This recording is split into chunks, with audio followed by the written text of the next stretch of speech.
এই ক্লাসে তোমাদের জন্য আমি ম্যানেজমেন্টের গুরুত্বপূর্ণ কিছু সাজেশন নিয়ে আসবো, যেটা তোমার প্রি টেস্ট, টেস্ট এবং পরবর্তী যারা এসসি আছো তাদের জন্য অনেক গুরুত্বপূর্ণ হবে। এইভাবে ধারাবাহিকভাবে আমি এখানে তোমাদেরকে প্রতিটা চ্যাপ্টার ওয়াইজ যে যে কোশ্চেনগুলো এসেছে আমি তোমাকে দিয়ে দিয়েছি। অধ্যায় 4 থেকে সবচেয়ে বেশি কোশ্চেন আমরা 5 বছরে দেখতে পাইছি। তোমার যদি মনে হয় যে ভাইয়া আমার A+ই পাইতে হবে, আমি একদম 100-এ 100 অ্যান্সার করতে চাই, তাহলে যখন তোমার এই দুটা হয়ে যাবে, তুমি সবার লাস্টে হচ্ছে এই 4টা চ্যাপ্টারকে গুরুত্ব দিবে। এই 4টা চ্যাপ্টার কি কি ভাইয়া? হ্যালো এসসি 2027, কি অবস্থা তোমাদের? আশা করি তোমরা সবাই অনেক ভালো আছো। তোমাদের প্রি টেস্ট পরীক্ষা চলতেছে, সো তোমরা এটা নিয়ে অনেক ভীত। সো তোমাদের প্রি টেস্ট পরীক্ষা চলে আর রিথিঙ্ক তোমাদের জন্য সাজেশন আনবে না, এটা কি হতে পারে? সো তোমাদের সাথে আছি আমি, তোমাদের মাহিউল ভাইয়া। আমি পড়াশোনা করছি ঢাকা বিশ্ববিদ্যালয় মার্কেটিং ডিপার্টমেন্টে। আজকে এই ক্লাসে তোমাদের জন্য আমি ম্যানেজমেন্টের গুরুত্বপূর্ণ কিছু সাজেশন নিয়ে আসবো, যেটা তোমার প্রি টেস্ট, টেস্ট এবং পরবর্তী যারা এসসি আছো তাদের জন্য অনেক গুরুত্বপূর্ণ হবে। ঠিক আছে? সো ম্যানেজমেন্ট নিয়ে ভয় পাওয়ার কোনো দরকার নেই। প্রি টেস্ট পরীক্ষা ইনশাল্লাহ প্রত্যেকের ভালো হবে, প্রত্যেকেই ভালো মার্কস পাবা। ঠিক আছে? আচ্ছা, তো আমরা যদি আজকে একটু আগাই, তো ফার্স্ট অফ অল আমরা দেখি আমাদের মান বন্টন কি বলতেছে। ওকে, আমাদের এমসিকিউ 30 নাম্বার থাকবে এবং আমাদের রিটেন যেটা দুইটা পার্ট হবে, একটা হচ্ছে তোমাদের ক বিভাগে থাকবে সিকিউ আর খ বিভাগে থাকবে তোমার শর্ট কোশ্চেন। ওকে, তো তোমাদের তো ফুল সিলেবাস, তোমাদের আগের যারা এসসি ছিল তাদের ছিল শর্ট সিলেবাস, বাট তোমাদের হচ্ছে ফুল সিলেবাস। সো আজকে তোমাদেরকে আমি ফুল সিলেবাসেরই একটা সাজেশন দিয়ে দিব। ওকে, তো এমসিকিউ তোমার সময় হচ্ছে 30 মিনিট, তুমি মার্কস পাবা 30, প্রতিটা এমসিকিউ 1 করে, সো 30টা এমসিকিউর মার্কস হচ্ছে 30। আই গেস এটা তোমরা সবাই জানো। ঠিক আছে? আর রিটেন পার্ট যেটা বললাম, তোমার সময় হচ্ছে 2 ঘন্টা 30 মিনিট। ওকে, তোমার মার্কস হচ্ছে এখানে 70টাকে দুইটা ভাগ করা হবে। তো আমরা যদি প্রথম ভাগ দেখি, সেখানে আমার সিকিউ থাকবে, যেটা হচ্ছে কি ক্রিয়েটিভ কোশ্চেন বা সৃজনশীল বলি আমরা, যেটা প্রত্যেকটার মার্কস হচ্ছে 10, এরকম 5টা দিতে হবে, তুমি পাবা 50। আর থাকবে তোমার শর্ট কোশ্চেন। শর্ট কোশ্চেন প্রতিটার মার্কস হচ্ছে 2 করে, 10টা দিতে হবে, যার পরিপূর্ণ মার্কস হচ্ছে 20। তো এই হচ্ছে তোমার 100 নাম্বারের হচ্ছে মান বন্টন। ঠিক আছে? ওকে, এবার আমরা এই হচ্ছে তোমাদের চ্যাপ্টার, 12টা চ্যাপ্টার আছে। তোমাদের আগের বেচে ছিল শর্ট চ্যাপ্টার, মানে হচ্ছে শর্ট সিলেবাস, তারা হচ্ছে কিছু চ্যাপ্টার বাদ ছিল, কিছু চ্যাপ্টার আংশিক ছিল, যেমন চ্যাপ্টার 4 তাদের কিন্তু আংশিক ছিল। ঠিক আছে? তাদের সমবায় সমিতি এবং রাষ্ট্রীয় ব্যবসা ছিল না, বাট তোমাদের এই 12টা চ্যাপ্টার সবগুলোই থাকবে। সো তোমাদের এখন অনেকেরই ভয় যে ভাইয়া এতগুলো চ্যাপ্টার কি করব, যদিও প্রি টেস্টে সবার সব চ্যাপ্টার নাই, অনেকের হচ্ছে দেখা গেছে যে লাস্টের চ্যাপ্টারগুলো আছে, অনেকের আবার সামনের কিছু গুরুত্বপূর্ণ চ্যাপ্টার আছে। তো আমি যেই চেষ্টাটা করেছি যে মোটামুটি সবগুলো চ্যাপ্টারই কভার করতে, যাতে তোমাদের প্রি টেস্টে যেই চ্যাপ্টার আছে তোমাদের জন্য কোনোটা মিস না যায়। ঠিক আছে? আচ্ছা, তার আগে আমরা একটু প্রিভিয়াস ইয়ারের কোশ্চেন অ্যানালাইসিস করি। ঠিক আছে? কোন চ্যাপ্টার গুরুত্বপূর্ণ সেটা বোঝার আগে একটু প্রিভিয়াস আলোচনা করা যাক। ওকে, আমরা যদি দেখি চ্যাপ্টার 1 থেকে প্রিভিয়াস 5 বছরে, দ্যাট মিনস হচ্ছে 2024, 23, 22, 21 এবং 20, টোটাল 51টা কোশ্চেন এসেছে। ঠিক সেমভাবে চ্যাপ্টার 2 থেকে 50টা কোশ্চেন, চ্যাপ্টার 3 থেকে 43টা, চ্যাপ্টার 4 থেকে 63টা। সো এইভাবে ধারাবাহিকভাবে আমি এখানে তোমাদেরকে প্রতিটা চ্যাপ্টার ওয়াইজ যে যে কোশ্চেনগুলো এসেছে আমি তোমাকে দিয়ে দিয়েছি, যাতে তোমরা বুঝতে পারো তোমাদের জন্য কোন চ্যাপ্টারগুলো বেশি ইম্পর্টেন্ট। সো এটা কেন জরুরি ভাইয়া? যাদের এখনও একটু প্রিপারেশন খারাপ, চিন্তা করতেছো ভাইয়া কীভাবে শুরু করব, কোন চ্যাপ্টারটি ইম্পর্টেন্ট বা কম পড়ে ভালো করা যাবে, সো তারা ইম্পর্টেন্ট চ্যাপ্টারগুলো যে শুরু করো, তাহলে তোমার কমন পড়বে। অ্যান্ড আমি আজকে ক্লাসের লাস্টে একটা তোমাকে ফাইনাল সাজেশন দিব, কোন কোন চ্যাপ্টারগুলো বেশি গুরুত্বপূর্ণ, কোনগুলো মাঝারি গুরুত্বপূর্ণ, কোনগুলো কম গুরুত্বপূর্ণ। সো এইটা হইলে যেটা হবে যে তুমি তোমার কোন চ্যাপ্টারতে পড়া দরকার, কোনটাকে বেশি গুরুত্ব দেওয়া দরকার এখনও দাও নাই, অথবা দিয়েছিলা কিন্তু কম গুরুত্বপূর্ণ চ্যাপ্টার, তুমি আজকে থেকে এই ডিসিশনটা ইজিলি নিতে পারবা। ঠিক আছে? তো আমি যদি দেখি যে এই চ্যাপ্টারগুলো আসলো, দ্যাট মিনস কোন চ্যাপ্টারটা বেশি গুরুত্বপূর্ণ। সো আমি যদি তোমাকে একটা স্ট্যাট দেখাই, এখানে আমরা দেখতে পারতেছি যে অধ্যায় 4 থেকে সবচেয়ে বেশি কোশ্চেন আমরা 5 বছরে দেখতে পাইছি, যেটা হচ্ছে 63টা কোশ্চেন। ঠিক আছে? 63টা সৃজনশীল এখান থেকে আসছে লাস্ট 5 বছরে বিভিন্ন বোর্ডে। আচ্ছা, দ্বিতীয় সর্বোচ্চ কোনটা ভাইয়া? চ্যাপ্টার 9। চ্যাপ্টার 9 থেকে 62টা সিকিউ আমরা দেখতে পাইছি লাস্ট 5 বছরে। তারপরে গুরুত্বপূর্ণ হচ্ছে চ্যাপ্টার 8, যেখান থেকে হচ্ছে 54টা, তারপর হচ্ছে অধ্যায় 1, যেখান থেকে 51টা, তারপর হচ্ছে অধ্যায় 2, যেখান থেকে 50টা সিকিউ লাস্ট 5 বছরে আসছে। ঠিক আছে? এরপরে ধারাবাহিকভাবে আমরা দেখতে পাই 43, 36, 29, 11, 11, 8, শূন্য শূন্য কোনটা ভাইয়া? অধ্যায় 12। অধ্যায় 12 থেকে কখনই আজ পর্যন্ত কোনো সিকিউ কোশ্চেন আসে নাই, ঠিক আছে? দ্যাট মিনস আমরা এতে সহজে বুঝতে পারতেছি যাদের চ্যাপ্টার 12 আছে তাদের এই চ্যাপ্টার থেকে সিকিউ নিয়ে গুরুত্ব দেওয়ার কোনো দরকার নাই। ওকে, আচ্ছা, তোমরা পরবর্তী চাইলে এটা একটা স্ক্রিনশট নিয়ে নিতে পারো, এটা কিন্তু তোমাদের পরবর্তীতে কাজে লাগবে। হ্যাঁ, আচ্ছা, এবার আমরা একটু এমসিকিউর দিকে তাকাই যে এমসিকিউর কি অবস্থা, কোন কোন চ্যাপ্টারগুলো বেশি গুরুত্বপূর্ণ। তো আমরা যদি বিগত বছরের এমসিকিউগুলো দেখি, আমরা দেখব চ্যাপ্টার 1 থেকে লাস্ট 5 বছরে মোট কোশ্চেন আসছে 141টা, চ্যাপ্টার 2 থেকে 127, চ্যাপ্টার 3 থেকে 128, চ্যাপ্টার 4 থেকে 177টা, ঠিক আছে? এরপরে ধারাবাহিক এখানে সব দেওয়া আছে। এখানে আমরা দেখতে পারি চ্যাপ্টার 12 থেকে কিছু এমসিকিউ আছে, দ্যাট মিনস এখানে আর এমসিকিউতে জিরো নাই, যেটা আমরা সিকিউ দেখলাম যে জিরো, দ্যাট মিনস 12 থেকে শুধুমাত্র আমার এমসিকিউর জন্য প্রিপারেশন নিলেই হবে, ঠিক আছে? আচ্ছা, এবার যদি আমি একটু স্ট্যাটিস্টিক্যালি দেখি যে কোন চ্যাপ্টারগুলো আমার জন্য তাহলে সর্বাধিক গুরুত্বপূর্ণ হলো 5 বছর হিসাবে, তা আমি দেখব ঠিক অধ্যায় 4 এখানেও প্রথম, এখান থেকে সর্বোচ্চ এমসিকিউ আসছে 177টা। তারপরে অধ্যায় 9 এখান থেকে আসছে 142, তারপর প্রথম অধ্যায় 141, এরপরে অধ্যায় 8 136, তারপর 28, 27, 83, 76, 25, 25, 21 এবং 14টা। এইটা যদি আমি একটু তাকাই তাহলে আমরা বুঝে যাইতেছি যে এই যে প্রথম দিকে চ্যাপ্টারগুলো যেমন 4, 9, 1, 8, 3, 2, 5 এবং 11, এই পর্যন্ত যে চ্যাপ্টারগুলো আছে এই চ্যাপ্টারগুলা প্রচুর গুরুত্বপূর্ণ। তোমাকে আই গেস আমার আর বুঝাইতে হবে না যে কেন এটা গুরুত্বপূর্ণ, ঠিক আছে? এবার আমি এমসিকিউ দেখাইলাম, তোমাদেরকে সিকিউ দেখাইলাম, সো এবার দুইটা মিলে আসলে কোন চ্যাপ্টারগুলো গুরুত্বপূর্ণ আমরা একটু দেখি, ঠিক আছে? আসুন আমরা এখানে বিগত বছরে এমসিকিউ এবং সিকিউ কোশ্চেনগুলো একসাথে অ্যানালাইসিস করব। ওকে, তো আমরা যদি দেখি সিকিউর কী অবস্থা ছিল, আমি ওই ধারাবাহিকভাবে এখানে লিখছি অধ্যায় 4 সর্বাধিক 63টা, 9 থেকে 62, 8 থেকে 54, 1, 2 এভাবে আমি সাজাইছি গুরুত্বের ভিত্তিতে। তো সবুজ মার্ক করা মানে কি ভাইয়া? এগুলো হচ্ছে হাইলি ইম্পর্টেন্ট। তোমার যদি প্রি টেস্টে এই চ্যাপ্টারগুলো আমাদের থাকে, এই চ্যাপ্টারগুলোকে তুমি সর্বাধিক গুরুত্ব দিবা, ঠিক আছে? যেগুলো নীল দাগ দেওয়া সেটার মানে কি? এটা হচ্ছে মিডিয়াম ইম্পর্টেন্স। দ্যাট মিনস এই চ্যাপ্টারগুলো শেষ করার পরে যদি এই চ্যাপ্টারগুলো তোমার প্রি টেস্টের সিলেবাসে থাকে তখন তুমি এগুলো পড়বা। আর তোমার যদি মনে হয় যে ভাইয়া আমার A+ পাইতে হবে, আমি একদম 100-এ 100 অ্যান্সার করতে চাই, তাহলে যখন তোমার এই দুটা হয়ে যাবে তুমি সবার লাস্টে হচ্ছে এই 4টা চ্যাপ্টারকে গুরুত্ব দিবে। এই 4টা চ্যাপ্টার কি কি ভাইয়া? 6, 10, 7 এবং 12, ঠিক আছে? মজার ব্যাপার হচ্ছে যে চ্যাপ্টারগুলা সিকিউতে ইম্পর্টেন্ট ছিল সেই সেম চ্যাপ্টারগুলো এমসিকিউতে ইম্পর্টেন্ট। যেমন দেখেন চ্যাপ্টার 4, এখানেও চ্যাপ্টার 4 আছে, চ্যাপ্টার 9 এখানেও চ্যাপ্টার 9 আছে, এখানে হয়তো বা চ্যাপ্টার 8 ছিল, দেখেন এই যে এখানে চ্যাপ্টার 8 আছে, এখানে চ্যাপ্টার 1 ছিল, এখানে চ্যাপ্টার 1 আছে, এখানে চ্যাপ্টার 2 ছিল, এখানে চ্যাপ্টার 2, এখানে চ্যাপ্টার 3, এখানে চ্যাপ্টার 3।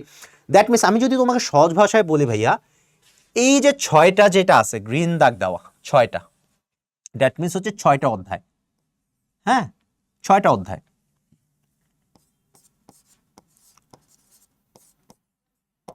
ঠিক এই সেম 6টা অধ্যায় এখানেও আছে, এই যে 4, 9, 1, 8, 3, 2, এই 6টা চ্যাপ্টার ভাইয়া এমসিকিউ এবং সিকিউর জন্য তোমার সর্বাধিক গুরুত্বপূর্ণ।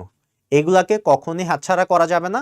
যদি এই চ্যাপ্টারগুলো থাকে তোমার, তুমি পড়ে ফেলবে। এই 6টা চ্যাপ্টার কী কী ভাই আমি যদি একটু লিখে দিই তোমাদেরকে, chapter 1, chapter 2, chapter 3, chapter 4, chapter 8 and chapter 9। এই 6টা চ্যাপ্টার যদি তোমার প্রি টেস্টে থাকে তুমি মাস্ট পড়বা, এখানে কোনো মাফ নাই, ঠিক আছে? এবং এটাতে তুমি এমসিকিউ পড়বা, সিকিউ পড়বা, কোনো কিছু বাদ দেওয়া যাবে না, ঠিক আছে? এগুলো যদি তোমার শেষ হয়ে যায়, তুমি যদি একটু ভালো করতে চাও, লেটাসে তুমি অ্যাড করবা চ্যাপ্টার 5 এবং 11, ঠিক আছে? এরপরই যেমন আমার ভাই আমি একেবারে সর্বোচ্চ রেজাল্ট করতে চাই, আমার অলরেডি প্রিপারেশন ভালো, তখন তুমি এই চ্যাপ্টারগুলো অ্যাড করবে। এই চ্যাপ্টারগুলো কী কী ভাইয়া? 6, 7, 10 এবং সবার লাস্টে চ্যাপ্টার 12। সো তোমার বইটাকে তুমি যদি এখন এভাবে সাজাও তাহলে তোমার পড়াটা সহজ হবে। সো তুমি যদি এখনো কিছু শুরু না করো ভাইয়া, তুমি কোথা দিয়ে শুরু করবা? এই যে এখান থেকে। কজ এখান থেকে যদি তুমি দেখো এমসিকিউ এবং সিকিউ সর্বাধিক চলে আসে। দ্যাট মিনস এই চ্যাপ্টারগুলো যদি তুমি প্রিপারেশন নাও তোমার পরীক্ষা ইনশাল্লাহ অনেক ভালো হবে। আরও যদি আমি একটু উল্টাভাবে বলি, এই চ্যাপ্টারগুলো ছাড়া তোমার পরীক্ষায় তুমি ভালো করা সম্ভব না, ঠিক আছে? তো তো এখন তো আমরা চ্যাপ্টার নিয়ে মোটামুটি একটা আইডিয়া হয়েছে যে কোন চ্যাপ্টারগুলো গুরুত্বপূর্ণ, কোন চ্যাপ্টারে কি আছে। এবার আমি ইন্ডিভিজুয়ালি প্রতিটা চ্যাপ্টার ধরে ধরে তোমার সাজেশন দেবো যে এই চ্যাপ্টারের মধ্যে থেকে তুমি কি পড়বা, ঠিক আছে। সো আমি তোমাদের সুবিধার্থে প্রতিটা চ্যাপ্টার এখানে আলোচনা করছি, দ্যাট মিনস 1 থেকে 12 পর্যন্ত আমি কোনোটা বাদ দিইনি, ঠিক আছে।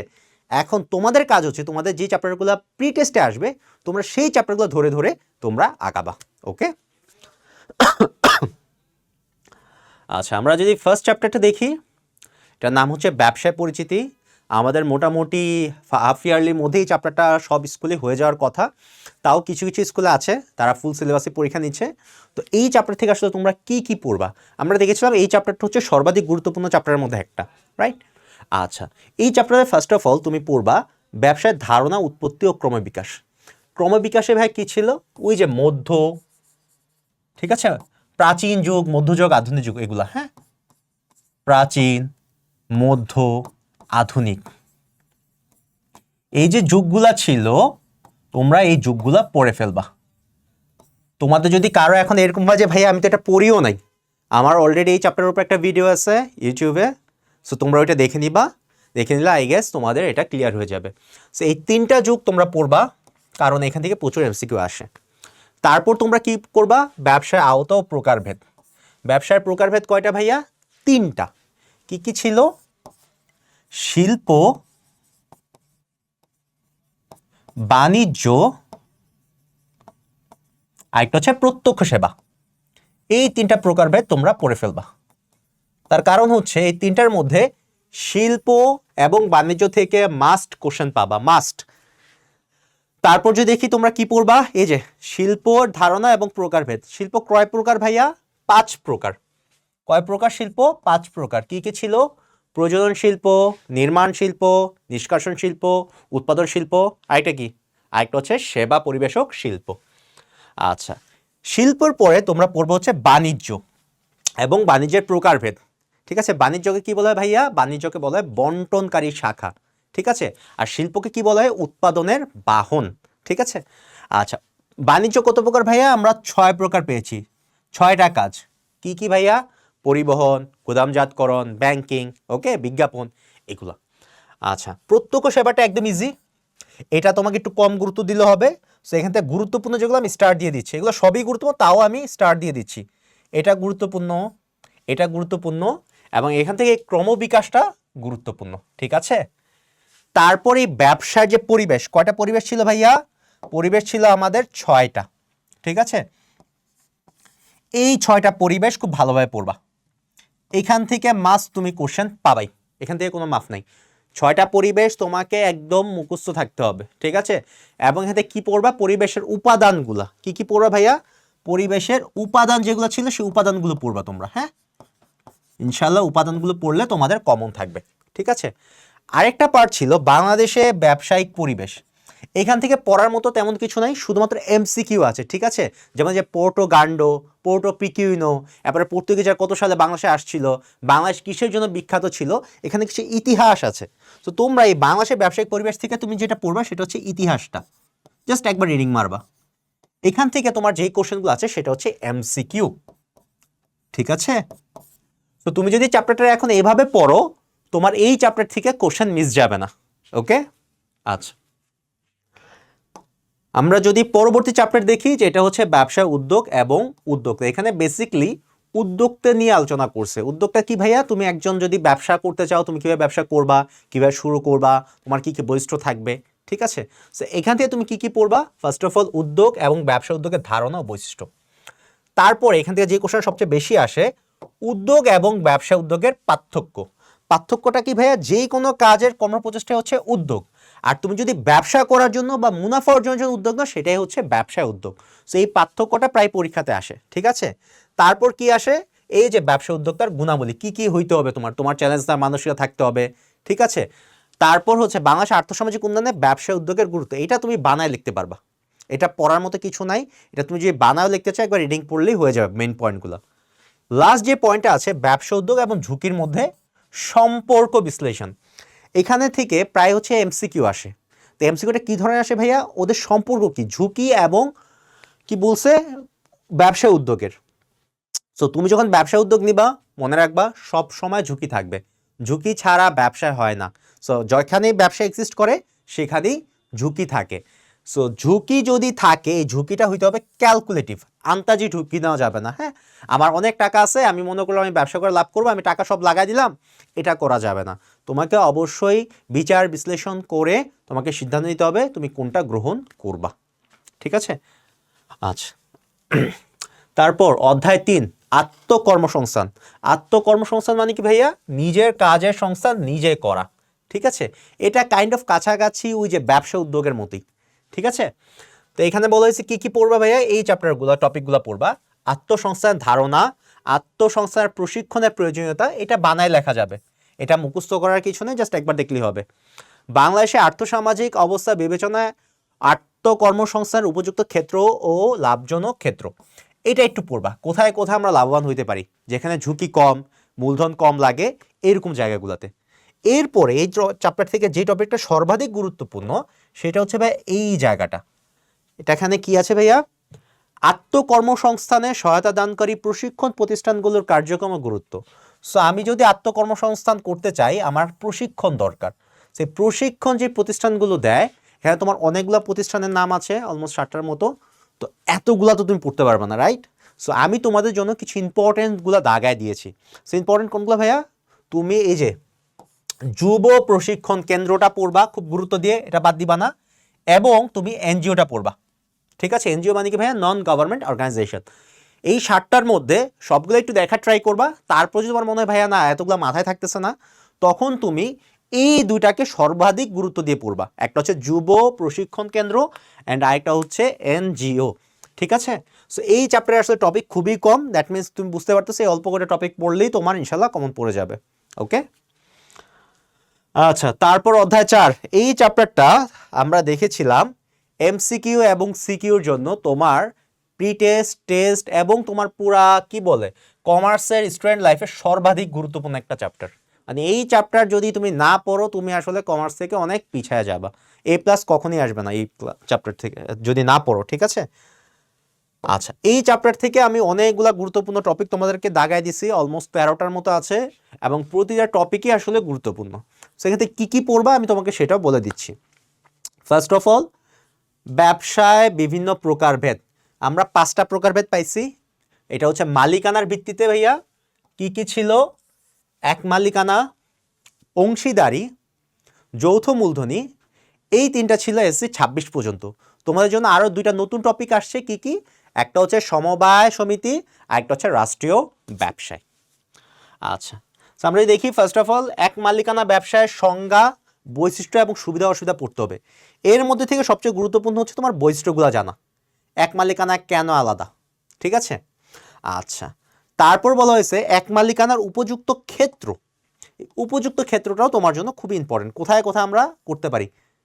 ঠিক আছে, যেখানে মূলধন কম লাগবে, ঠিক আছে, কাঁচা শাকসবজি, মাছ মাংস, এই ধরনের ব্যবসার ক্ষেত্রে এক মালিকানা ব্যবসা উপযুক্ত বা ঝুঁকি কম। ওকে, আচ্ছা, তারপর অংশীদারি ব্যবসাতে কী কী পড়বে ভাইয়া? ধারণা, বৈশিষ্ট্য এবং সুবিধা অসুবিধা। অবভিয়াসলি বৈশিষ্ট্যটা ভেরি ইম্পর্টেন্ট। ঠিক আছে, তারপর এখানে আরও কিছু গুরুত্বপূর্ণ টপিক আছে। কি কি? একটা হচ্ছে অংশীদারি ব্যবসার নিবন্ধন এবং এর সুবিধা, আমরা কেন নিবন্ধন করব। ঠিক আছে, আমরা যদি নিবন্ধন না করি এখানে অনেকগুলো অসুবিধা দেওয়া ছিল, দ্যাট মিনস এই অসুবিধাগুলো আমাদের জানতে হবে। ঠিক আছে, নিবন্ধন টপিক থেকে যে কি কি অসুবিধা হবে, যেমন 100 টাকার বেশি মামলায় টাকা পাওনা আদায় মামলা করতে পারবো না, পাল্টা পাওনা আদায় মামলা করতে পারবো না, অংশীদারদের মধ্যে হচ্ছে গিয়ে আমরা ঝামেলা মিটমাটে মামলা করতে পারবো না। সেই প্রবলেমগুলো তোমার একটু জানতে হবে। ওকে, তারপর ভেরি ইম্পর্টেন্ট টপিক ভাইয়া, অংশীদারদের প্রকারভেদ। আমাদের এখানে 6 প্রকারের অংশীদার ছিল। কয়টা ভাইয়া? 6টা অংশীদার। এখান থেকে একদম ভালোভাবে পড়ে ফেলতে হবে। এখানে অলরেডি আমার ভিডিও দেওয়া আছে, তোমাদের যদি লাগে তোমরা সেই ভিডিওটা দেখে ফেলতে পারো। এই 6টা অংশীদার তোমাদের মাস্ট পড়তে হবে। এখান থেকে আমি দেখছো অনেকগুলো স্টার দিয়েছি, দ্যাট মিনস এখান থেকে কোশ্চেন আসবেই। আচ্ছা, তারপর লাস্ট টপিক কি আছে ভাইয়া? এটা হচ্ছে অংশীদারি ব্যবসার বিলোপ সাধন। এই বিলোপ সাধনের ধারা, এই ধারাগুলো তোমার জন্য ইম্পর্টেন্ট। এখানেও 6টা আছে। ঠিক আছে, সো এখান থেকে তোমরা ধারাগুলো পড়ে ফেলবা। সো ধারাগুলো মুখস্থ করার একটা শর্ট টিপস আমি অলরেডি ভিডিও আপলোড করে দিয়েছি, তোমরা যে চাও সেটা থেকেও দেখতে পারো, যাতে তোমরা মনে রাখতে পারো। সো এখানে কীভাবে মনে রাখতে হয় আমি অলরেডি বলে দিয়েছি। সো এইগুলো যদি পড়ো অংশীদারি ব্যবসা টপিক কভার। এরপরে আমাদের নেক্সট টপিক হচ্ছে যৌথ মূলধনী ব্যবসায়, যেটা আমাদের জন্য একটা মাস্ট টপিক, আমাদের পড়তেই হবে, এটা মিস করার কোনো সুযোগ নেই। ঠিক আছে, কমার্স স্টুডেন্ট হিসাবে আমাদের কোম্পানির ব্যাপারে জানা লাগবে। সেখান থেকে কী কী আছে ভাইয়া? যৌথ মূলধনী কোম্পানির ব্যবসায় সংজ্ঞা এবং বৈশিষ্ট্য পড়তে হবে, মাস্ট। আচ্ছা, পাবলিক এবং প্রাইভেট লিমিটেড কোম্পানির পার্থক্য, ভেরি ইম্পর্টেন্ট, এটা তোমাদের প্রত্যেকের জানতে হবে। পাবলিক এবং প্রাইভেটের পার্থক্য কি কি? যেমন হচ্ছে সদস্য সংখ্যায় পার্থক্য আছে, প্রাইভেটের সদস্য সংখ্যা হচ্ছে 2 থেকে 50, পাবলিকে হচ্ছে, আমি লিখিয়ে দিচ্ছি তোমাদেরকে, ওকে? আচ্ছা, সদস্য সংখ্যা হচ্ছে পাবলিকে, এই হচ্ছে পাবলিক, এই হচ্ছে প্রাইভেট। সদস্য সংখ্যা প্রাইভেটে হবে 2 থেকে 50, পরিচালক হবে অ্যাটলিস্ট 2 জন, শেয়ার অবাধে হস্তান্তরযোগ্য না, আমি শুধু না লিখতেছি, ঠিক আছে? আচ্ছা, আর পাবলিকের ব্যাপারটা কি ভাইয়া? পাবলিক সদস্য সংখ্যা 7 থেকে শেয়ার সংখ্যা দ্বারা সীমাবদ্ধ, আমি প্লাস প্লাস দিলাম। পরিচালক হইতে হবে অ্যাটলিস্ট 3 জন এবং শেয়ার অবাধে হস্তান্তর যোগ্য, আমি হা লিখে দিচ্ছি। এই পার্থক্যগুলো তোমাদের একটু মাথায় রাখতে হবে, ঠিক আছে? তারপর আছে যৌথ মূলধনী ব্যবসার গঠন প্রণালী, কীভাবে গঠন করি, কিছু স্টেপস আছে, এগুলো তোমাদের দেখতে হবে। মাঝে মাঝে পরীক্ষায় এটা আসে যে যৌথ মূলধনী কোম্পানির গঠন প্রণালী আলোচনা করো, স্টেপগুলো তোমাদের তখন বলতে হবে। আচ্ছা, এই ছিল তোমার যৌথ মূলধনী কোম্পানির আলোচনা, ঠিক আছে? এর মধ্যে এখানে যেটা আছে গঠন প্রণালী, এখানে 2টা দলিল আছে, দেখবা দলিল প্রণয়ন, এই 2টা দলিল তোমাকে পড়তে হবে, ঠিক আছে? আচ্ছা, এই দলিল 2টা থেকে প্রায় দেখা যায় এমসিকিউ এবং হচ্ছে 2 নাম্বার যে কোশ্চেনটা থাকে না ভাইয়া, অনুধাবন, সেই কোশ্চেনটা এখান থেকে আসে, ঠিক আছে? তারপর সমবায় সমিতির ধারণা ও বৈশিষ্ট্য, সমবায় সমিতির গঠন, এই পার্টটা তোমাদের জন্য খুবই ইম্পর্টেন্ট। কেন ইম্পর্টেন্ট? এই গঠন পার্টে আমরা দেখি অনেকগুলো ফিগার দেওয়া আছে। কিসের ফিগার ভাইয়া? যেমন ফি, কত টাকা ফি লাগে কোন ধরনের সমবায় সমিতি গঠন করার জন্য, এই টাকার অ্যামাউন্টটা ইম্পর্টেন্ট। তারপর মূলধন আছে, এই মূলধন কোনটাতে কত লাগে, এইটা ইম্পর্টেন্ট। সো এই টাকার অ্যামাউন্টগুলো তোমরা খুবই মনোযোগ দিয়ে পড়বা, কারণ এখান থেকে এমসিকিউ আসবে, ঠিক আছে? তারপর যেটা আছে রাষ্ট্রীয় ব্যবসার ধারণা বৈশিষ্ট্য এবং রাষ্ট্রীয় ব্যবসার নাম, এই জায়গাটা ইম্পর্টেন্ট। কোনটা ভাইয়া? রাষ্ট্রীয় ব্যবসার নাম, বাংলাদেশে কোন ধরনের রাষ্ট্রীয় ব্যবসা আছে কোন জায়গায়, ঠিক আছে? তো শিল্প মন্ত্রণালয় অনুযায়ী বা মন্ত্রণালয় যদি তুমি পড়ো তাহলে এটা মনে থাকবে, ঠিক আছে?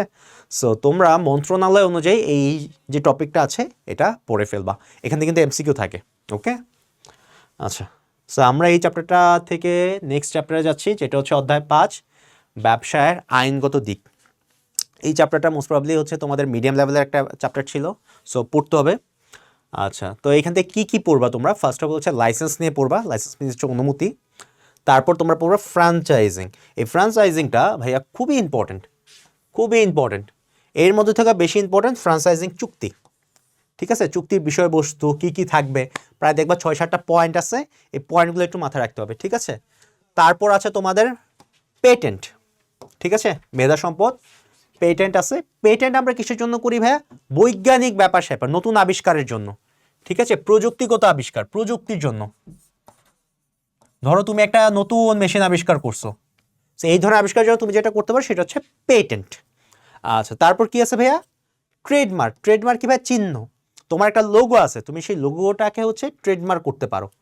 তারপর তোমার আছে কপিরাইট, কপিরাইট আমরা মেধাভিত্তিক যে সৃজনশীল কাজগুলো আছে সেগুলোর জন্য করি, সৃজনশীল, ঠিক আছে? কপিরাইট কিসের জন্য করি ভাইয়া? সৃজনশীল কাজ। সৃজনশীল কাজ কি হইতে পারে ভাইয়া? যেমন ধরো তুমি কবিতা লেখো, তুমি ছবি আঁকো, এইসব কাজের জন্য তুমি চাইলে তোমার কপিরাইট করে রাখতে পারো। তারপর এখান থেকে যে টপিকটা খুবই ইম্পর্টেন্ট সেটা হচ্ছে বিএসটিআই। বিএসটিআই এর পুনরূপ কি? Bangladesh standard and testing institute. এর কাজটা কি ভাইয়া? বাংলাদেশে যত কোম্পানির প্রোডাক্ট আছে এবং তাদের এই ট্রেডমার্ক বা পেটেন্ট আছে, এগুলো সংরক্ষণের দায়িত্ব, তদারকির দায়িত্ব, তাদেরকে লাইসেন্স দেওয়ার দায়িত্ব এবং সেটা ছিনে নেওয়ার দায়িত্ব, এই সব কিছুর দায়িত্ব থাকে বিএসটিআইয়ের উপরে, যে তারা ঠিকঠাক প্রোডাক্ট দিচ্ছে কিনা, প্রোডাক্টের মান ঠিক আছে কিনা, এগুলো চেক করে বিএসটিআই। তারপর যে টপিকটা এই চ্যাপ্টার থেকে লাস্ট ইম্পর্টেন্ট সেটা হচ্ছে বিমার ধারণা, বিমার প্রকারভেদ এবং প্রয়োজনীয়তা। তোমাদের এখানে 4টা বিমা আছে টোটাল, ঠিক আছে? বিমার প্রকারভেদ 4টা আছে, সেই 4টা বিমাই তোমার পড়তে হবে, ঠিক আছে? জীবন বিমা, অগ্নি বিমা, নৌ বিমা, আরেকটা হচ্ছে দুর্ঘটনা জড়িত বিমা। সো এই 4টা বিমার প্রত্যেকটাই তোমার এখান থেকে পড়তে হবে, ওকে, সো মেইনলি সব তো পড়বা যদি সময় থাকে, যেহেতু সময় কম, সো এই টপিকগুলো আগে ভালোভাবে পড়ে নিবা, ঠিক আছে। আচ্ছা, চ্যাপ্টার 6 তো মোটামুটি দেখলাম ম্যাক্সিমাম তোমাদের যারা স্কুল আছে এই চ্যাপ্টার 6-এর পরে যে চ্যাপ্টারগুলো সেগুলোই মূলত প্রি টেস্টে আছে ম্যাক্সিমাম। সো তোমাদের জন্য এখন থেকে এই টপিকগুলো গুরুত্বপূর্ণ, ঠিক আছে।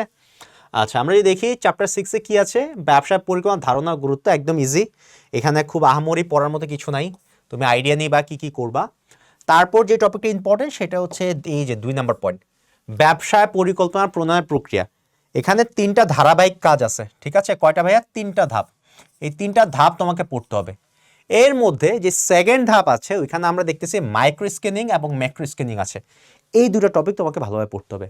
ম্যাক্রো কি ভাইয়া? বড় আকারে আমি যখন একটা ব্যবসা করতে যাই, আমি যে পরিবেশে ব্যবসা করব সেই পরিবেশটা আমার জন্য অনুকূল কিনা সেটা যাচাই করার উপায় হচ্ছে ম্যাক্রো স্ক্যানিং। আর মাইক্রোটা কি ভাইয়া? আমি যেই প্রোডাক্ট নিয়ে ব্যবসা করব সেই প্রোডাক্টটা সুইটেবল কিনা, আমার ব্যবসার ভিতরের পরিবেশ ঠিক আছে কিনা, আমার কর্মচারীরা ঠিক আছে কিনা, এইগুলো যাচাই করার কাজই হচ্ছে মাইক্রো স্ক্যানিং, ঠিক আছে। আচ্ছা, তারপর হচ্ছে ক্ষুদ্র ব্যবসায় পরিকল্পনা। এরপরে এই পরিকল্পনার মধ্যে আমরা একটা জিনিস পাচ্ছি, সেটা হচ্ছে সম আয় ব্যয় বিশ্লেষণ। সম আয় ব্যয় বিশ্লেষণটা কি ভাইয়া? ইংলিশে এটা বলা হয় ব্রেক ইভেন পয়েন্ট, ঠিক আছে। ইংলিশে এটা বলা হয় ব্রেক ইভেন পয়েন্ট, BEP, পূর্ণরূপ হচ্ছে ব্রেক ইভেন পয়েন্টস। এটার আসলে কাজটা কি? এটার কাজ হচ্ছে সহজে বোঝার জন্য আমি যত টাকা ইনভেস্ট করতেছি সেই টাকা তোলার জন্য আমার কতগুলো প্রোডাক্ট বিক্রি করতে হবে। ধরো তুমি 10,000 টাকা দিয়ে একটা ব্যবসা শুরু করছো, ঠিক আছে। সেই 10,000 টাকা তোলার জন্য তোমার কতগুলো প্রোডাক্ট সেল করে। ধরো একটা প্রোডাক্ট বেচো তুমি হচ্ছে 10 টাকা করে, ঠিক আছে। 10 টাকা করে হচ্ছে তুমি প্রোডাক্ট সেল করো। সো এই 10 টাকা করে যদি তুমি সেল করো, তোমার কতগুলো প্রোডাক্ট বিক্রি করতে হবে ভাইয়া? তোমার মোটামুটি 1000 প্রোডাক্ট সেল করা লাগবে।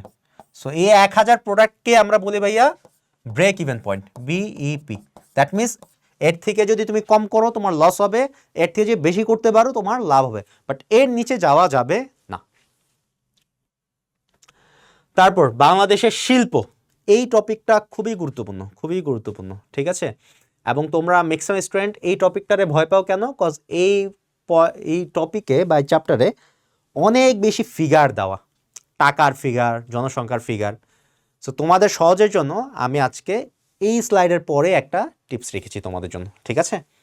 আচ্ছা, এই চ্যাপ্টার থেকে কী কী পড়বে ভাইয়া? শিল্পের প্রকারভেদ।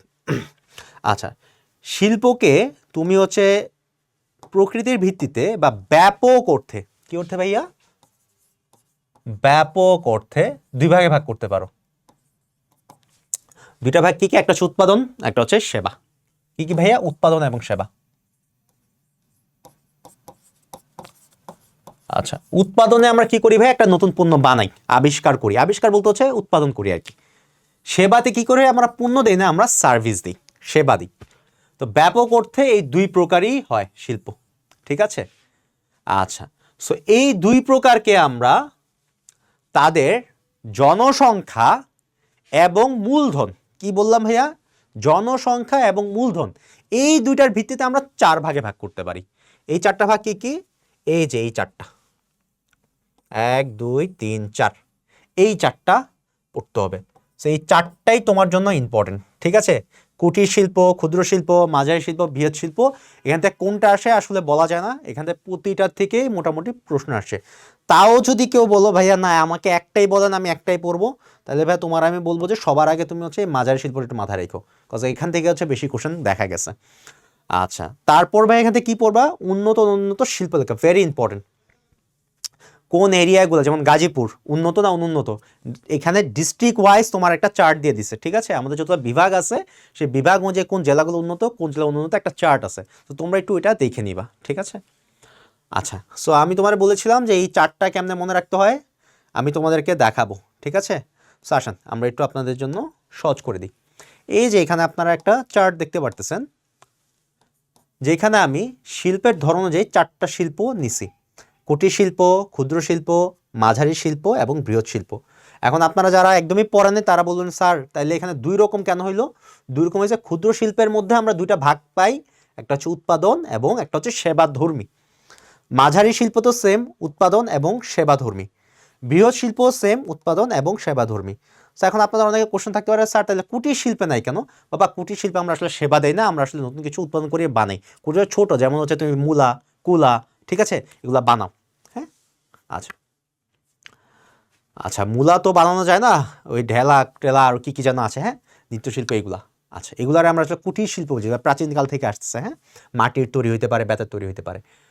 তো আমরা যদি দেখি ফার্স্ট অফ অল হচ্ছে কুটির শিল্প, কোনটাকে আমরা কুটির শিল্প বলবো? এটার বৈশিষ্ট্য কি? তোমার জমি এবং কারখানা ভবন ব্যতি রেখে স্থায়ী সম্পত্তির মূল্য। আর তোমরা বলতে পারো ভাইয়া জমি এবং কারখানা বাদ কেন? এটার বাদ কারণ হচ্ছে এটা তুমি নিজেও দিতে পারো, তোমার অনেক জায়গা সম্পত্তি আছে, তোমার বিল্ডিং আছে, তুমি সেখানে ব্যবসা করতেছো, সো এটাকে ধরা যাবে না। আমরা ধরবো কোনটা? অ্যাকচুয়ালি ব্যবসা প্রতিষ্ঠানে কত টাকা আছে। সো কুটির শিল্পে টাকা হইতে হবে 10 লক্ষ টাকার কম, ঠিক আছে, এবং জনসংখ্যা হবে 15 জনের অধিক না, দ্যাট মিনস 15 জনের কম, 15 জন অথবা তার কম। সো যেই ব্যবসা প্রতিষ্ঠান আমরা দেখবো 10 লক্ষ টাকার কম এবং 15 জনের কম জনসংখ্যা, সেটাকে আমরা বলবো কুটির শিল্প। ঠিক আছে ভাইয়া, এখানে কনফিউজ হয়ে একদম ক্লিয়ার থাকতে হবে। ক্ষুদ্র শিল্পে তুমি যখন যাবা, যেহেতু আমরা উৎপাদন করবো, অবভিয়াসলি টাকা বেশি লাগবে নতুন কিছু করতে, সেখানে টাকা কত ভাইয়া? 75 লক্ষ থেকে 15 কোটি পর্যন্ত, এবং জনসংখ্যা হবে 31 থেকে 120 জন। বাট তুমি যদি ক্ষুদ্র শিল্পের সেবাধর্মী কাজ করো, তাহলে কিন্তু তোমার টাকা কম লাগবে, 10 লাখ থেকে 2 কোটি পর্যন্ত, এবং কর্মী লাগবে হচ্ছে তোমার 16 থেকে 50 পর্যন্ত। এইভাবে আমি প্রতিটাকে তোমাদের জন্য ইজি করে দিচ্ছি। এরপর হচ্ছে মাঝারি শিল্প, দুইটা আছে সেম। এরপর হচ্ছে বৃহৎ শিল্প, দুইটা আছে ঠিক একইভাবে। সো তোমরা এটাকে সুন্দরভাবে একটু মাথায় নিয়ে নিবা, ঠিক আছে। এরকম একটা চার্ট অলরেডি তোমার বইতেও দেওয়া আছে, তাও যদি তুমি চিন্তা করো ভাই আমি বই ধরবো না লাস্ট টাইম, সো তোমরা এটাকে একটা স্ক্রিনশট নিয়ে বা নোট করে তোমরা একটু দেখে নিবা, ওকে। আচ্ছা, এরপরে চ্যাপ্টার হচ্ছে অধ্যায় 8, ব্যবসায় প্রতিষ্ঠানের ব্যবস্থাপনা। এই চ্যাপ্টারটা খুবই ইম্পর্টেন্ট। এটা হচ্ছে তোমাদের চ্যাপ্টারের মধ্যে একমাত্র চ্যাপ্টার যেটা ব্যবস্থাপনা নিয়ে কথা বলছে। তোমরা যখন সেকেন্ড ইয়ারে উঠবা তখন একটা সেকেন্ড পার্ট পাবা বা সেকেন্ড পেপার পাবা ম্যানেজমেন্টে, ওখানে পুরাটাই ব্যবস্থাপনা নিয়ে কথা। এখানে শুধুমাত্র একটা টপিক ব্যবস্থাপনা নিয়ে বা একটা চ্যাপ্টার, দ্যাট মিনস এই চ্যাপ্টারটা খুবই ইম্পর্টেন্ট। এখান থেকে প্রতি বছরই কোশ্চেন ছিল, ঠিক আছে। এখান থেকে কী পড়বা? একটা হচ্ছে ব্যবস্থাপনার ধারণা পড়বা, ব্যবস্থাপনার কাজ, এটা ভেরি ইম্পর্টেন্ট। এখানে তোমার টোটাল 7টা কাজ আছে, 7টা কাজ এবং মুখস্থ ঠতস্থ, যেমন পরিকল্পনা, সংগঠিতকরণ, কর্মী সংস্থান, প্রেষণা, নির্দেশনা, ঠিক আছে, নিয়ন্ত্রণ পর্যন্ত। এই 7টা কাজ একদম ভালোভাবে পড়তে হবে, এখানে কোনো মাফ নাই, ঠিক আছে। তো এই 7টা কাজের মধ্যে এখানে কিছু টপিক নিয়ে আলোচনা করছে, যেমন হচ্ছে এই যে পরিকল্পনার ধারণা, ঠিক আছে। এরপর হচ্ছে সংগঠিতকরণ। সংগঠিতকরণ মানে কি ভাইয়া? একটা প্রতিষ্ঠানের জন্য যেই জায়গায় যে জিনিসটা দরকার সেই জায়গায় সেই জিনিসটা রাখা। দ্যাট মিনস কি, আমার কোম্পানি চালানোর 10টা মেশিন দরকার, আমি আনবো। আমার এই 10টা মেশিন চালানোর জন্য 100টা কর্মী দরকার, আমি আনবো, এবং যেই কর্মী যেই কাজ পারে তাকে সেই জায়গায় রাখবো, ঠিক আছে। আচ্ছা, তারপর হচ্ছে নেতৃত্বের ধারণা প্রকারভেদ। নেতৃত্ব মানে হচ্ছে নির্দেশনা দেওয়া, এর প্রকারভেদগুলো ভেরি ইম্পর্টেন্ট। আমরা যদি দেখি নেতৃত্বের এখানে 4টা প্রকারভেদ আছে। 4টা কি ভাই? গণতান্ত্রিক, স্বৈরতান্ত্রিক, আমলাতান্ত্রিক এবং মুক্ত নেতৃত্ব। এই 4টার যে পার্থক্য, এই পার্থক্যগুলো পড়তে হবে, ঠিক আছে। এই প্রকারভেদের মধ্যে তোমার পার্থক্যগুলো পড়তে হবে, এই পার্থক্যগুলো পড়তে হবে, ঠিক আছে। প্রকারভেদ কয়টা ছিল ভাইয়া? 4টা প্রকারভেদ ছিল। তো এই 4টা প্রকারভেদ থেকে মাস্ট কোশ্চেন আসবে, ঠিক আছে। তারপর যদি আমরা দেখি আদর্শ নেতার গুণাবলী, এটা জাস্ট একবার রিডিং মারবা, ঠিক আছে। সুন্দর চেহারা, এটা কোন ধরনের, এরপরে আরও কয়েকটা আছে, সো এই ধরনেরগুলো তুমি একটু দেখবা, ঠিক আছে। তারপর হচ্ছে ব্যবসা অর্থায়নের উৎস। বেসিক্যালি ব্যবসা অর্থায়নের 2টা উৎস আছে, একটা হচ্ছে অভ্যন্তরীণ আর একটা হচ্ছে বাহ্যিক। বাট তোমার এখানে ওভাবে ভাগ করে দেওয়া নাই, তোমার এখানে যা সিরিয়ালি কয়েকটা পয়েন্ট আছে, বাট আমি তোমাকে ভাগ করে দিচ্ছি, ঠিক আছে। একটা হচ্ছে অভ্যন্তরীণ, একটা হচ্ছে বাহ্যিক। অভ্যন্তরীণ মানে কি হচ্ছে ভিতরের মানুষ থেকে নেওয়া, তারপর বাবা মা, পরিবার, আমার টাকা, ঠিক আছে। আর বাহ্যিককে আমি বাইরের কারোর কাছ থেকে টাকা নিলাম, ব্যাংক থেকে নিলাম, এগুলো হচ্ছে আমার বাহ্যিক উৎস, ওকে। আচ্ছা, তারপর বিপণন। বিপণন মানে কি ভাইয়া? মার্কেটিং।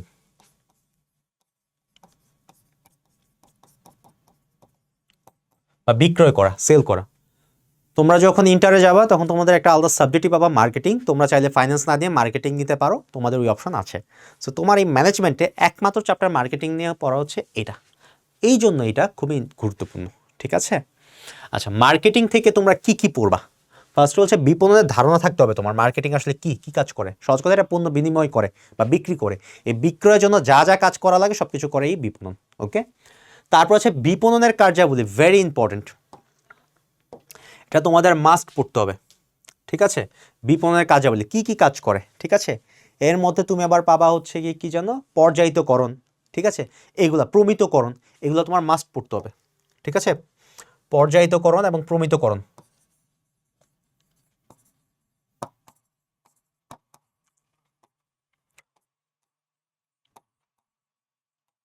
এই দুইটা নিয়ে মাস্ট কোশ্চেন থাকবে, ওকে। তারপর বন্টন প্রণালীর ধারণা, দ্যাট মিনস হচ্ছে উৎপাদক থেকে ভোক্তার কাছে পণ্যটাকে আমরা কিভাবে পাঠাতে পারি, কার কাছ থেকে কার ভাইয়া, উৎপাদক থেকে ভোক্তা পর্যন্ত আমরা পণ্যটাকে কিভাবে পাঠাতে পারি। অথবা আমরা ডাইরেক্ট পাঠাতে পারি, অথবা আমরা এখানে হচ্ছে গিয়ে তোমার কি জানো মধ্যস্থ ব্যবসায়ী আনতে পারি, তারা নিয়ে যাবে। সো এইভাবে টোটাল 4টা প্রকারভেদ আছে তোমার, হ্যাঁ, বন্টন প্রণালীর 4টা প্রকারভেদ আছে। এই 4টা প্রকারভেদ তোমার একটু দেখতে হবে, একদম ইজি, এটা একবার দেখলেই হয়ে যাবে। আচ্ছা, মাঝে মধ্যে এখানে চার্ট দেওয়া থাকে, যে এরকম চার্ট দেওয়া থাকে। সো তোমরা চার্ট দেখলে ঘাবড়ে যাও, হ্যাঁ হ্যাঁ কি আসছে, এটা আহামরি কিছু না, জাস্ট বুঝাইতেছে উৎপাদক থেকে, দ্যাট মিনস যে পণ্যটা উৎপাদন করছে তার থেকে ভোক্তা পর্যন্ত আমি পণ্যটাকে কিভাবে নিয়ে যাব। এই মাঝ পথে আমার কে কে থাকবে বা কে কে থাকবে, খুচরা ব্যবসায়ী থাকতে পারে, পাইকারি থাকতে পারে, রাইট। আচ্ছা, তারপর ভেরি ইম্পর্টেন্ট টপিক বিজ্ঞাপন, মাস্ট, এখান থেকে একটা কোশ্চেন থাকবেই। বিজ্ঞাপনের ধারণা এবং বিজ্ঞাপনের বিভিন্ন মাধ্যমগুলো আর কি কি আছে ভাইয়া, টেলিভিশন, রেডিও, এইগুলা, ঠিক আছে। তারপর হচ্ছে পত্রিকা, সো এইগুলা তোমার একটু আইডিয়া থাকতে হবে। তারপর বলা হয়েছে বিক্রয়িতার ধারণা ও আদর্শ বিক্রয়কর্মী গুণাবলী, এই টপিকটা তোমার রিডিং মারতে হবে। কেন, তার কারণ হচ্ছে এখান থেকে এমসিকিউ থাকে, ঠিক আছে। বিক্রয় কর্মীকে আসলে দেখতে কেমন হবে, ঠিক আছে, তার কি কি বৈশিষ্ট্য থাকবে, গুণাবলী থাকবে, এগুলো নিয়ে মূলত এখানে আলোচনা করছে, ওকে। তারপর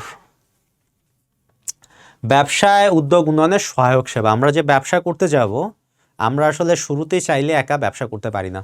তো সরকার এবং দেশের বিভিন্ন প্রতিষ্ঠান আমরা যেন ব্যবসা করতে পারি এবং আমাদের সহজ হয়, সেই জন্য বিভিন্ন সহযোগিতা দিয়ে রাখছে। সো ম্যানেজমেন্টে এই ধারণা রাখাটা খুবই গুরুত্বপূর্ণ যে আমরা কোন বিষয়ে ব্যবসা করতে গেলে, কোথায় করতে গেলে আমরা এই ছাড়গুলা বা সহায়তাগুলা পাবো, ঠিক আছে। যেমন অনেক ক্ষেত্রে দেখা যায় অনেক ব্যবসা করলে সরকার ট্যাক্স কমায় দেয়, অনেক এরিয়াতে ব্যবসা করলে সরকার হচ্ছে ট্যাক্স কমায় দিবে, তুমি যদি লোন নিতে থাকো সেই লোনের সুদের হার কমে যাবে, ওকে। আচ্ছা, এখান থেকে কী কী পড়বা, ফার্স্ট অফ অল সহায়ক সেবার ধারণা থাকতে হবে, সহায়ক সেবাটা কী। তারপর বাংলাদেশ ক্ষুদ্র কুটির শিল্প সংস্থা নিয়ে তোমাদের পড়তে হবে, ঠিক আছে, এটা ভেরি ইম্পর্টেন্ট। তারপর যদি আমরা দেখি বিভিন্ন বাণিজ্যিক ব্যাংক আছে যেগুলো আমাদের সহায়তা দেয়, তোমাদের বইতে এরকম 3টা আছে। তোমরা যদি বলো স্যার আমি সব পড়তে পারবো না, সবগুলো আসলে ধারণা থাকা উচিত। তারপর যদি বলো যে স্যার আমি সবগুলো পড়তে পারবো না, তাহলে এখানে তুমি বিডিবিএল নিয়ে পড়বা। বিডিবিএল কি ভাইয়া, বাংলাদেশ ডেভেলপমেন্ট ব্যাংক লিমিটেড, এটা খুবই গুরুত্বপূর্ণ। সো তুমি যদি 3টা পড়তে না চাও, তুমি অ্যাটলিস্ট এই একটা পড়ে যাবা, ওকে। তারপর বেসরকারি উন্নয়ন সংস্থা, সরকারি ছাড়া বিভিন্ন বেসরকারি উন্নয়ন সংস্থা আমাদের সাহায্য সহায়তা করে, এরকম 6-7টা আছে তোমাদের। এখন তোমরা যদি বলো স্যার আমি সব মনে রাখতে পারবো না, বাট এই 6টা কিন্তু ইম্পর্টেন্ট, ঠিক আছে। 6টা না 7টা যেন আছে, এই সবগুলো ইম্পর্টেন্ট তোমাদের জন্য। তারপর যে বলো স্যার আমি আসলে এতগুলো পারবো না, আমাকে কিছু গুরুত্বপূর্ণ দাগায় দেন, তাহলে তোমরা অবশ্যই ব্রাক পড়ে যাবা, মাইডাস পড়ে যাবা এবং প্রশিক্ষা পড়ে যাবা। এগুলো খুব ভালোভাবে পড়বা, কেন, বিকজ এইগুলার পার্থক্য চায়। পার্থক্য কীভাবে চায়, মাইডাস এবং প্রশিক্ষার কাজের পার্থক্য কী, ব্রাগ এবং মাইডাসের কাজের পার্থক্য কী। আলটিমেটলি সবাই সহযোগিতা করতেছে, বাট এক একজনের টার্গেট থাকে এক এক দিকে, ঠিক আছে। সো ওই জিনিসটা ভেরি ইম্পর্টেন্ট, ওকে। আচ্ছা, তারপর শিল্পনীতিতে উল্লেখিত সহায়তার ধরন, কোন ধরনের সহায়তা দিচ্ছে। সো আমরা 3 ধরনের সহায়তা দেখি, এই টপিকটা খুবই ইম্পর্টেন্ট। কীভাবে আমি যদি তোমাকে একটু সংক্ষেপে আলোচনা করি, একটা হচ্ছে উদ্দীপনামূলক, একটা হচ্ছে সমর্থনমূলক, একটা হচ্ছে সংরক্ষণমূলক। সো নামগুলো দেখে আমরা আসলে প্রায় কনফিউজ হয়ে যাই যে কোনটার আসলে কাজ কি, একই তো, সাহায্য করতেছে, সো 3টা ভাগ কেন। সো মনে রাখবা উদ্দীপনামূলকের কাজ হচ্ছে তোমাকে ব্যবসার আগেই তোমাকে উদ্দীপ্ত করা, হ্যাঁ আপনি ব্যবসা করেন, এই ব্যবসা করেন, এটাতে লাভজনক আছে, তোমাকে হচ্ছে মোটিভেশন করা। যেমন তোমার আমি বললাম যে গরুর ব্যবসা খুবই ভালো, তুমি গরুর ব্যবসা করো, এখানে লাভবান হবা, এই যে তুমি মোটিভেশন ফিল করতেছো, এই কাজটি যে সহায়তা করে তাকে আমরা বলি উদ্দীপনামূলক সহায়তা, ঠিক আছে। তো তুমি চিন্তা করলে ব্যবসা করবা, গরুর ব্যবসা করবা, তুমি খুব খুশি, বাট এখন করতে গেলে তোমার টাকা পয়সা দরকার, ঠিক আছে, তুমি তাহলে ব্যবসা করতে পারবে না। সো তোমার টাকা দরকার, জায়গা দরকার, ঠিক আছে, কোথা থেকে গরু আনবে এই পরামর্শ দরকার। সো এই কাজগুলো করে হচ্ছে সমর্থনমূলক সেবা। সো বিভিন্ন প্রতিষ্ঠান আছে যারা তোমাকে সমর্থন দেয়, তোমাকে টাকা দিচ্ছে, সাজেশন দিচ্ছে, ঠিক আছে। এরপরে হিসেবে তুমি চিন্তা করলে যে আমি ব্যবসা দিচ্ছি, এখন আমি ব্যবসাটাকে আরো বড় করতে চাই, অথবা তোমার একটা ব্যবসা চলাকালীন সময় একটা বড় আকার লোন দরকার, দ্যাট মিনস টিকে থাকার জন্য, যাতে তোমার ব্যবসা ধ্বংস না হয়ে যায়। সেই যে লাস্টে যে সহায়তা আমার লাগতেছে সেটা হচ্ছে সংরক্ষণমূলক, টিকে থাকার জন্য। সো বিভিন্ন প্রতিষ্ঠানে সংরক্ষণমূলক সহায়তাও দিয়ে থাকে, যেন তোমার ব্যবসা প্রতিষ্ঠান বন্ধ না হয়ে যায়। ঠিক আছে? আচ্ছা, তারপর ব্যবসায় 11 নাম্বার চ্যাপ্টার ব্যবসা উদ্যোগের, যেটা হচ্ছে ব্যবসায় নৈতিকতা সামাজিক দায়িত্ব। আমাদের প্রত্যেকের নাগরিক হিসাবে একটা দেশের দায়িত্ব হচ্ছে নৈতিক আচার আচরণ করা, এবং ব্যবসায় উদ্যোগ বা হচ্ছে ব্যবসা শিক্ষা স্টুডেন্ট হিসাবে আমাদের দায়িত্ব এটা আরও বেশি, যেন আমাদের ব্যবসা সামাজিকভাবে কারো ক্ষতি না করে, বা আমার কোম্পানি আমার সমাজের কোনো মানুষের ক্ষতি না করে।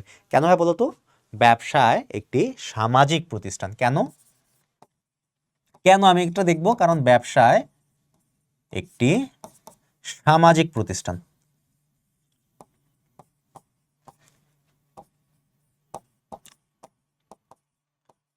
আচ্ছা, আমি ব্যবসাকে আর্থিক প্রতিষ্ঠান না বলে সামাজিক প্রতিষ্ঠান কেন বলতেছি ভাইয়া বলেন তো? এটা কিন্তু 2 নম্বর কোশ্চেনে প্রায় আসে, যে ব্যাখ্যা করো। তার কারণ হচ্ছে একটা ব্যবসা প্রতিষ্ঠান কোথায় গড়ে ওঠে ভাইয়া? সমাজে। এটার যে র ম্যাটেরিয়ালস বা উৎপাদনের জিনিস দরকার কই থেকে আসে? প্রকৃতি থেকে। এটার যে লোকজন দরকার সে এটা কই থেকে পায়? সমাজ থেকে। দ্যাট মিনস একটা ব্যবসা প্রতিষ্ঠান সব দিক থেকে একটা সমাজের উপর নির্ভরশীল। সে যে প্রোডাক্টটা বিক্রি করবে সেটা কোথায় করবে ভাইয়া? সমাজের মানুষের কাছে। সো সমাজ ছাড়া বা সমাজের মানুষ ছাড়া একটা ব্যবসা প্রতিষ্ঠান টিকতে পারে না। এই জন্য ব্যবসা প্রতিষ্ঠানের সর্বাধিক দায়িত্ব হচ্ছে ব্যবসার কারণে যেন সমাজের কোনো ক্ষয়ক্ষতি না হয়। তো এখানে তুমি কি পড়ো ভাইয়া?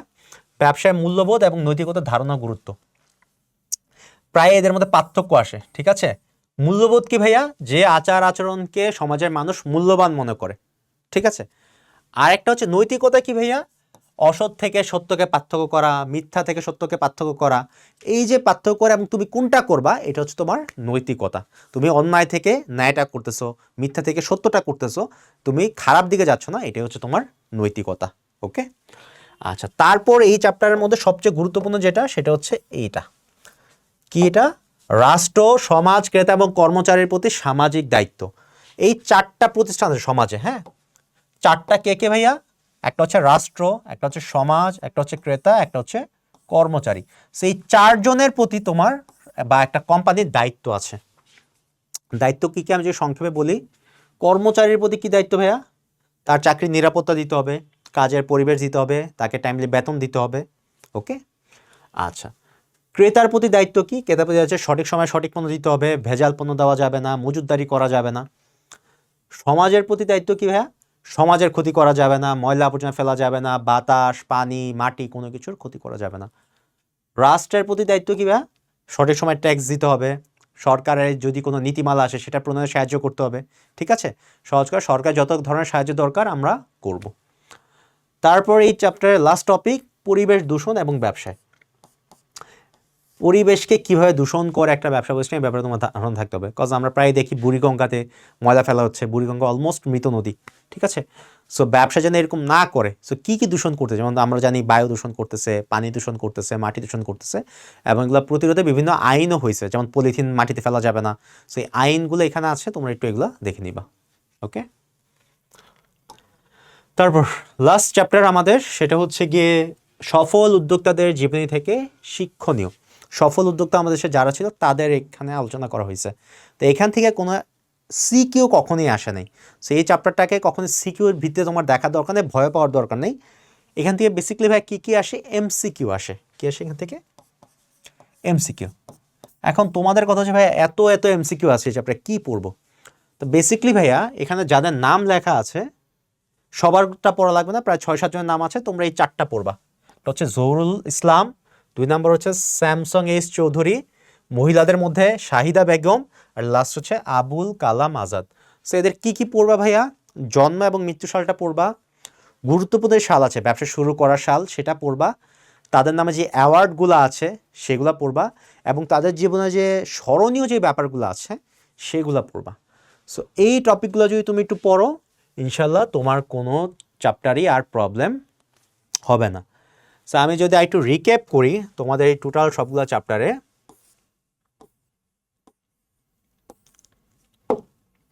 এই হচ্ছে তোমার 12টা চ্যাপ্টার। ওকে? এই 12টা চ্যাপ্টারের মধ্যে আমি 12টা চ্যাপ্টারে আলোচনা করছি। এর মধ্যে আমরা দেখলাম সর্বাধিক গুরুত্বপূর্ণ চ্যাপ্টার কোনটা ভাইয়া? এই যে আপনাদের সর্বাধিক গুরুত্বপূর্ণ চ্যাপ্টার হচ্ছে এই চ্যাপ্টারগুলা, ঠিক আছে? কোনটা কোনটা? এই যে 1, 2, 3, 4, তারপর 8 এবং 9, ঠিক আছে? 1, 2, 3, 4, 8 এবং 9 এই চ্যাপ্টারগুলো আপনারা সর্বাধিক গুরুত্ব দিয়ে পড়বেন। তার কারণটা হচ্ছে এই যে আপনার সামনেই আছে কেন এগুলো বেশি গুরুত্বপূর্ণ। তারপর যদি এগুলো শেষ হয়ে যায় আপনি যে দুটো চ্যাপ্টার পড়বেন সেটা হচ্ছে 6, 5 এবং 11, ঠিক আছে? এগুলো শেষ করার পরে আপনি পড়বেন হচ্ছে 6, 7 এবং 10 এবং 12। তো এখন আপনাদের অনেকেরই আসলে এই 6 নাম্বার চ্যাপ্টারের পরের চ্যাপ্টারগুলো আসলে প্রি টেস্টে আছে অনেক স্কুলে। তো আপনারা এই চ্যাপ্টারগুলো অবভিয়াসলি পড়তে হবে যেহেতু আছে। সো কীভাবে পড়বেন ভাই? গুরুত্বের ভিত্তিতে আপনি পড়বেন। কীভাবে? সবার আগে আপনি 6 শেষ করবেন। কেন 6 শেষ করবেন? এই যে দেখেন 6 থেকে 11টা সিকিউ আসছে, 25টা এমসিকিউ আসছে, 29টা এমসিকিউ আসছে, সরি 21টা, ঠিক আছে? তারপর আপনি পড়বেন ভাইয়া 7 নাম্বার চ্যাপ্টার। 7 নাম্বার চ্যাপ্টার কেন পড়বেন ভাইয়া? এখান থেকে 8টা আসছে হচ্ছে কি আপনার কি বলে সিকিউ এবং আপনার আসছে হচ্ছে কি 25টা এমসিকিউ, ঠিক আছে? তারপর আপনি যাবেন 10 নাম্বার চ্যাপ্টারে। 10-এ কি আছে ভাই? 11টা সিকিউ, 25টা এমসিকিউ, ওকে? তারপর আপনি সবার লাস্টে যেটা পড়বেন সেটা হচ্ছে চ্যাপ্টার 12। সো আপনি যদি এভাবে এখন পড়তে পারেন তাহলে আপনার সময়টা ইউটিলাইজ হবে এবং আপনি কম পড়ে অনেক বেশি নাম্বার ইনশাল্লাহ পেতে পারবেন। সো আশা করি আপনাদের প্রি টেস্টে কোন চ্যাপ্টারগুলো ইম্পর্ট্যান্ট এবং কোন চ্যাপ্টারগুলো সাজেশন দরকার ছিল আমি প্রতিটা চ্যাপ্টার টপিক ধরে ধরে আপনার আলোচনা করছি। যদি আপনারা কোনটা না বুঝেন লাগলে ভিডিওটা আরেকবার দেখবেন, দেখে আপনি একটা শর্ট নোট করবেন। হ্যাঁ, নোটের মধ্যে আপনি লিখবেন কোন টপিকগুলো আসলে পড়তে হবে এবং কোনগুলো ইম্পর্টেন্ট। সো আপনি বইটা নিয়ে ওই টপিকগুলোকে সর্বাধিক গুরুত্ব দিয়ে পড়বেন। সো আপনার যদি টাইম থাকে আপনি অবভিয়াসলি সব পড়েন, যদি টাইম না থাকে বই নিয়ে যেই টপিকগুলো আলোচনা করছি জাস্ট এইগুলো ভালোভাবে দেখেন, ইনশাল্লাহ প্রি টেস্টে অ্যাটলিস্ট আপনি ফেল করবেন না, ইনশাল্লাহ ভালো নাম্বারই আসবে, ঠিক আছে? সো আশা করি আপনারা সবাই ভালো থাকবেন, সুস্থ থাকবেন এবং এতক্ষণ সাথে থাকার জন্য সবাইকে অসংখ্য ধন্যবাদ। আসসালামু আলাইকুম।